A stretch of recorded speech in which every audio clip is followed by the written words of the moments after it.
Estamos de regreso. Vamos a enlazarnos con nuestro comentarista de firmas de la zona en los miércoles, como es costumbre, Luis Fernando Macías, director de la División de Ciencias Sociales y Humanidades en el Campus León de la Universidad de Guanajuato. Luis Fernando, muy buenas tardes. ¿Qué tal? ¿Cómo estás, Arnoldo? Bienvenido de regreso. Oye, sí, muchas gracias. Pues la vez pasada no tuvimos oportunidad de comunicarnos. Se nos descompuso aquí un diablito y no pudimos transmitir con normalidad, pero ya estamos aquí. Un diablito travieso, mano. Oye, pues aquí volviendo y con ganas de comentar un par de cosas. Mira, alguna de ellas probablemente ya parezca como a toro pasado, pero tenía toda la intención de decir una palabrita a propósito de esto en tu programa. Sí, mira, sí, adelante. Tiene que ver con algo que había sucedido hace 2 semanas, que es el fallecimiento de Luis Villoro. Yo creo que es absolutamente actual tu comentario. Fíjate que probablemente, bueno, nosotros, estoy seguro que tú también, recordamos pues un papel pues sí preponderante que tuvo él y una generación de filósofos que, alentados por José Gauss, pues fueron, se llamaba el grupo Hiperión, fueron con la mística de fundar y de configurar proyectos de escuelas de filosofía tanto en el estado de Nuevo León como en Guanajuato, y a nosotros pues nos tocó en suerte, claro, con Ricardo Guerra, con Luis Ríos, con otros pensadores y literatos, también pues la fundación de la entonces Facultad de Filosofía y Letras, que después se convirtió en Escuela de Filosofía, Letras e Historia, y otra vez en facultad. Pero digamos que más allá del dato anecdótico, creo que la comunidad reciente en algún sentido de la memoria, en cierto sentido yo diría con dolor, de la memoria de un profesor. Fíjate, el Villoro fue además mi profesor, y Juan, su hijo, fue mi compañero en estudiante de sociología, y yo pienso que este hombre está en la base y en la línea de un proyecto también de transmisión de la educación a las humanidades, en el que trabajó prácticamente toda su vida. Y yo quiero hacer un reconocimiento, pues, de uno de los fundadores de una escuela que hoy facultad, bueno, ahora ya no facultad, hoy departamento y división de Ciencias Sociales y Humanidades en el Campus Guanajuato, pues tiene la misión y el compromiso de seguir formando gente crítica y gente abierta al conocimiento desde el punto de vista del compromiso filosófico. Que yo creo que ha cumplido con su cometido, Luis Fernando, y que hace falta fortalecerlo más en esta época en que de pronto los educadores oficiales quieren ver todo por el lado de las ingenierías y las competencias técnicas, ¿no? Justamente hace un tiempo alguien preguntaba si el término formación humanística o formación en ciencias sociales y humanidades tendría algún objeto.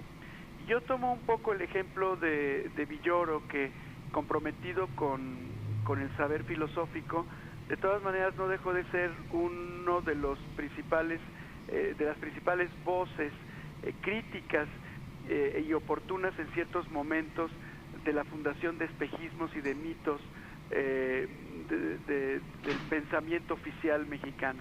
Por ejemplo, él tomó parte y formó parte muy interesante de quienes empezaron a pensar de una manera crítica el indigenismo mexicano, con formas mucho más abiertas hacia la comprensión no de una aventura romántica, no, sino de una lucha por los derechos humanos basados en una comprensión histórica y en una justicia social del presente, de estos grupos no solamente étnicos, sino raíz de la mexicanidad, muchas veces olvidados y muchas veces desposeídos de la palabra.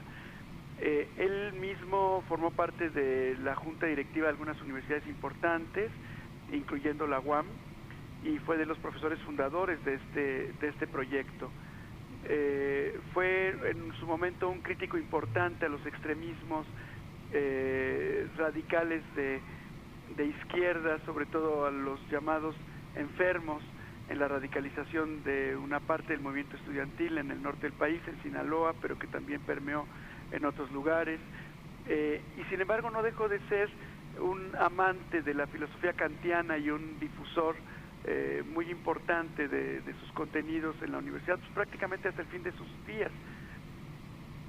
En efecto, quizá promoviendo un modo distinto de pensar al técnico y al profesional, no en el sentido de un formado en filosofía con un título de filósofo, sino un ciudadano comprometido a analizar críticamente a modo de los filósofos y al modo de los científicos la comprensión de la realidad. Cuando escucho un poco también coyunturalmente las entrevistas, digamos que estás realizando con un tinte pues muy interesante, ¿no?, de preguntar a los políticos no solamente sobre su resurgimiento, sino también sobre la manera como se posicionan de cara, en el caso del PAN, a sus próximas elecciones. Mira, a uno le gustaría escuchar un proyecto de nación, un proyecto de Estado, un proyecto de ciudadano, algo menos hueco en términos de las declaraciones y de la, digamos, del mínimo común denominador racional con el que se mueven. Y un hacerse cargo de que el horno no está para bollos. Y lanzarse más para decir, el país vive una profunda crisis de formación de ciudadanía y de formación de inteligencia y de utilización de la inteligencia para la comprensión de la realidad. Algo más profundo me hubiera gustado escuchar. Bueno, espero no haber sido yo el que quedó a deber, Luis Fernando. Hicimos lo que se pudo. Yo creo que, como, mira, los franceses dicen de una manera muy simbólica, ¿no? Hay que estirarles, hay que jalarles la lombriz de la nariz, ¿no? Es como obligarlos a hablar, a dar un poquito más de sí mismos, a comprometerse en la arena de la moral, de la transparencia. Bueno, tus preguntas me parece que fueron muy oportunas, ¿no? Y pues todo está dicho un poco en este gelatinoso lenguaje de cuidar al partido, de todas las posiciones son válidas. ¿Escuchaste a Trujillo o también a Carlos Medina? Y por un lado al último a Trujillo, y Carlos pues diciendo aguas, ¿no? Porque pues esto se les vuelve un cochinero. Sí, pero todavía muy comprometido con su partido y no con todo lo demás. Y quizá más comprometido con esa idea, ¿no? De devolverle un poquito de personalidad y de presencia y de liderazgo avalado, digamos, por la firma de la persona y no de la estructura. Finalmente, me parece que no es una mala idea que Carlos Medina dé la cara. Sí, yo creo que nos pareció interesante y qué bueno que se está animando a hablar. Le digo que es mejor hablar con él ahora que es ex casi todo y no cuando era político en activo en funciones públicas. Luis Fernando, por acá nos vemos pronto en un miércoles en una mesa. Te convocamos y por lo pronto te agradezco este recordatorio muy oportuno que haces de Luis Villoro. Pues muchísimas gracias. Estamos, y yo trataré de seguir estirando la lombriz de la nariz, como dijiste. Bueno. Gracias a Luis Fernando Macías, hasta luego. Director de la División de Ciencias Sociales y Humanidades de la Universidad de Guanajuato, aquí en el Campus León.